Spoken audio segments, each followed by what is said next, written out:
Hello everybody, got some slight delays with the body but I've been assured that it won't be long. Let's continue our movies and series though, shall we? Black Magic is a Chinese movie from 1975 about a couple of people reverting to an evil magician to use some of the good old black magic to get what they desire. Unfortunately for them all, this of course comes at a cost, and things get even more iffy when people start to overlap their desires. Black Magic is a simple and classic horror movie where love and lust are front and center, weaving a moralistic tale that eventually accumulated into a battle between good and evil. There's gore, sex, boobies, milky boobies, decapitations and other nifty stuff. In the beginning it was a bit baffling to see that it was a modern story, as most of the early scenes played in what looked to me as feudal buildings rather than 70s houses. A minor detail that has nothing to do with the movie, but still. Black Magic is an okay film. There isn't much to say about, and your mileage may vary while watching this. If you like Asian movies from this era and don't mind some paranormal cliché tilde copyright S sprinkled with some sexy time, then be sure to check it out. Check that. The age-old story of a boy and his dog, also known as A Dog of Flanders, is a story about an orphan boy and, you guessed it, his dog who tried to survive in 19th century Antwerp. It's a notoriously sad story and loved in Japan, Korea and the Philippines. In the 1975 version of this story, we travel to the far-flung future of 2024, where nuclear war has devastated the world. Don Johnson plays a lonely guy who wanders through this desert landscape with his telepathic dog called Blood, trying to find that most precious commodity in a post-apocalyptic world: pussy. Yes, pussy. The whole premise of this movie is that Don Johnson's character, Vic, wants to get laid. He wants to get laid badly. Every male wants to get laid, in fact, since apparently in this post-apocalyptic world there aren't many women left. And so women get captured and raped a lot, and Vic is gonna join them, goddammit. So he finds himself a woman who seduces him and leads him somewhere I will let you find out yourself. A Boy and His Dog is based on a book by Harlan Ellison and was apparently much loved by critics, though not by the box office. This doesn't surprise me at all, because the execution of this film leaves a lot to be desired. The premise of the story is intriguing to say the least. A young orphaned boy who only wants food and sex makes sense knowing Vic in TH story is 15. Don Johnson, however, looks a lot older, and it turns this into a horn dog who is following his cock rather than his brain. The fact this world is based on survival but takes sex as one of the highest requirements in this survival is quite strange. Everyone treats the few women like shit, but they still need them for their own satisfaction. As you can see, there's a lot to unpack with the story. I just wish it was a better movie. Check that. Shinjuku Triad Society is the first movie in the Black Society trilogy by notorious and prolific director Takashi Miike, who rose to fame for his depictions of extreme violence and strange characters. Shinjuku Triad Society is a crime story where their homosexual leader of the Dragon's Claw Triad has his run-ins with the law, in the form of a police officer called Tatsu Ito, as well as opposing Japanese Yakuza organizations. When Tatoshi Ito's brother becomes a lawyer to the Triad, things get a bit iffy and the cards start tumbling. Shinjuku Triad is one of the less violent movies made by Miike, though there are plenty of scenes that people with more innocent minds would find a bit shocking. There's plenty of semi-torture and rape interrogation scenes by the police and gangsters alike. Women get beaten and abused, men get beaten and abused, people get killed. It all leads to the dark path with fervor and purpose. Being the first of the Black Society trilogy, this movie is followed by Rainy Dog and Ley Lines, which I will review later.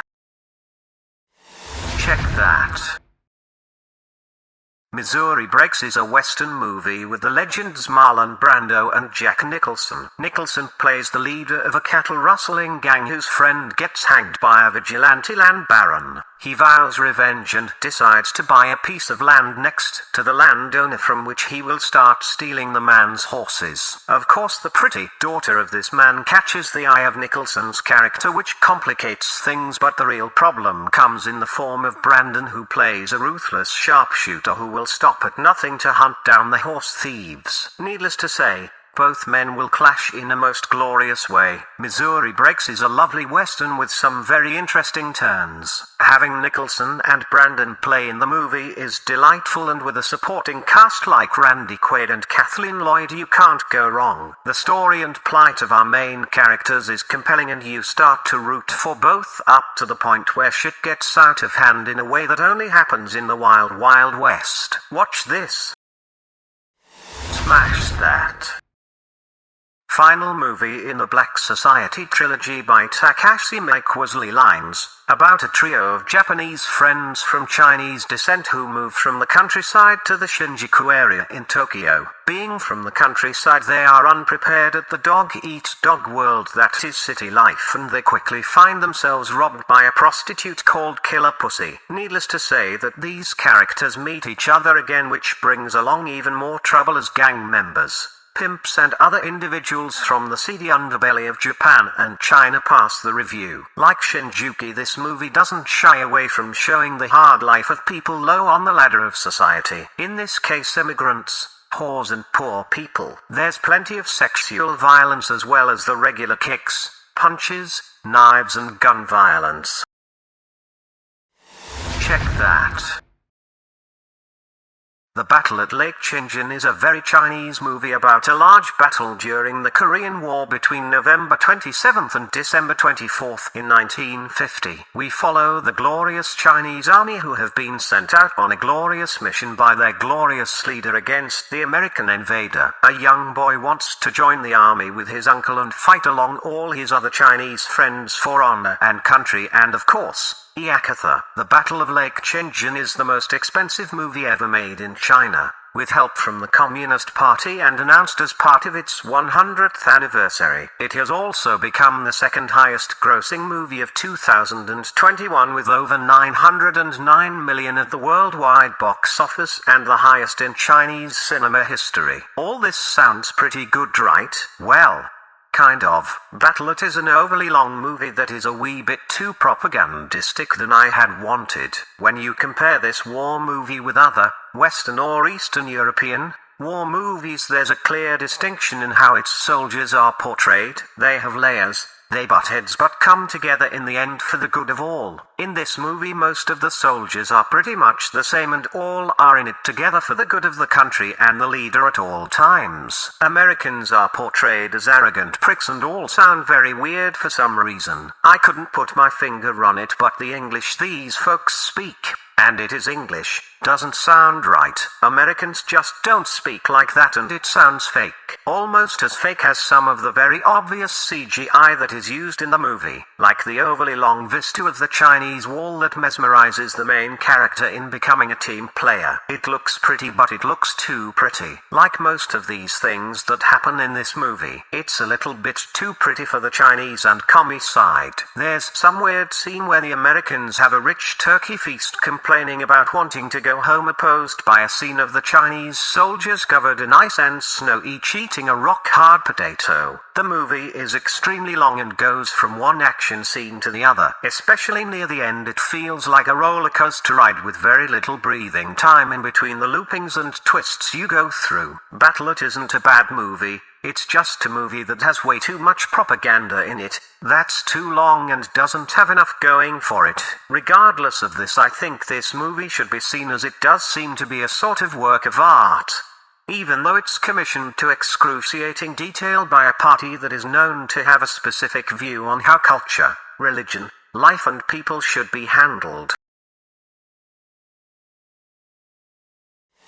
Check that.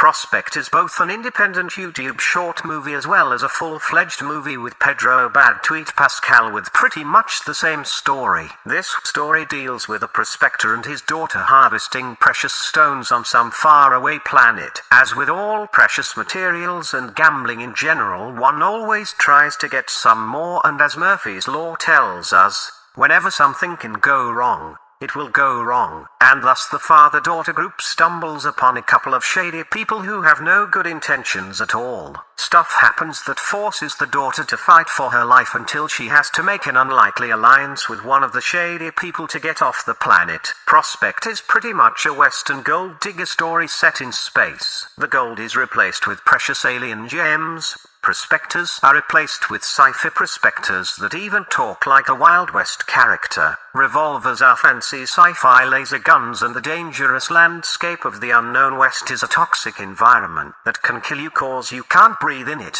It's equally slow like a Western about people trying to find gold in the Californian wilderness, but not boring at all if you enjoy that type of film. It could have used a little bit more creativity, but hey, why change something that works? Just slap on a science fiction skin and you're done, pretty much.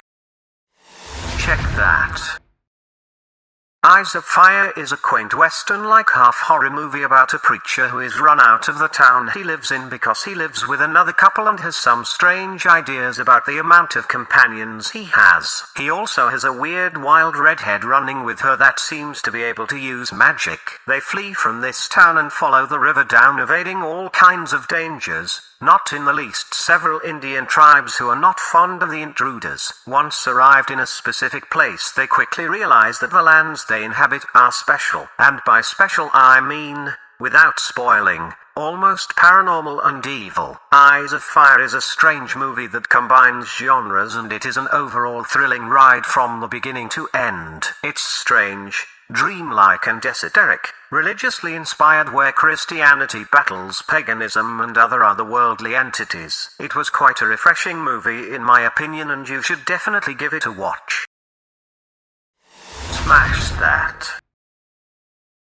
In Pleasure we follow an attractive Swedish girl, who coincidentally looks a whole lot like real-life porn star Gabby Carter, arrives in America to become the best porn star in the world. Yes, certain people want to become the best porn star in the world. During the movie we get a little look inside of the adult industry, from being a young beginning starlet living in a house with other girls to having your first gig go wrong and beyond. If it weren't a fictional story you could almost think that this is a documentary, but as you well know I don't like to watch documentaries, so this was way more entertaining. There are plenty of adult stars that appear in this movie, among them Dana Duarmond, who I had the pleasure talking to a few times during her time on MySpace before she became a porn star, and it of course has nudity and the portrayal of several types of sexual acts. This movie isn't a porn itself, and it's done artsy enough to get a feel of what the main actress is going through while shooting, something that in certain scenes is quite effective and takes away from looking at the movie in a sexual way and more an emotional way. Pleasure is one of those movies that lingers a bit after you watch it because it's so close to reality. It makes you think about how this industry is alluring to people, but how it, and certain people in it, chew and spit out their employees in order to get rich. Smash that.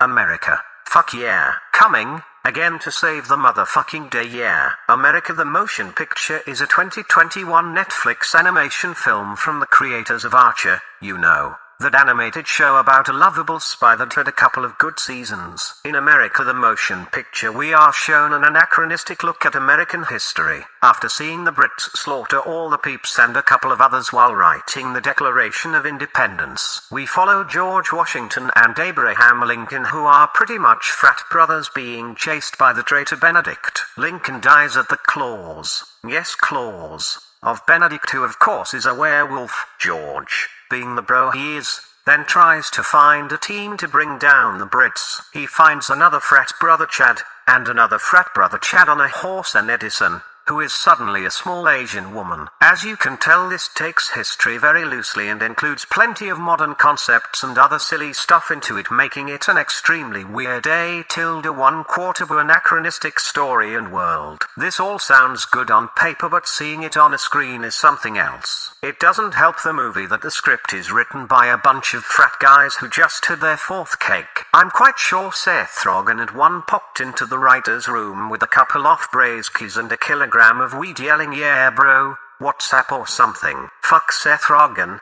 Fuck this Carly frat jock bro shit, and fuck the people who thought this was a good idea that could last you over 2 hours. It also wouldn't be a 2021 movie if it didn't have plenty of woke in it. From Asian girl scientist to a black man and an Indian man talking about how bad the white man is. Luckily it's in a strip club so you can at least see some ass. Yes, there's some ass and titties in this, but that doesn't save this movie. I wanted more bra force and not as much of this frat party jock shit. Drop that. I feel like the Headless Horseman but without the body. I wonder what is keeping them so long. Usually they are very quick about changing nuts and bolts and all that. Oh well, what do I know about mechanics, am I right?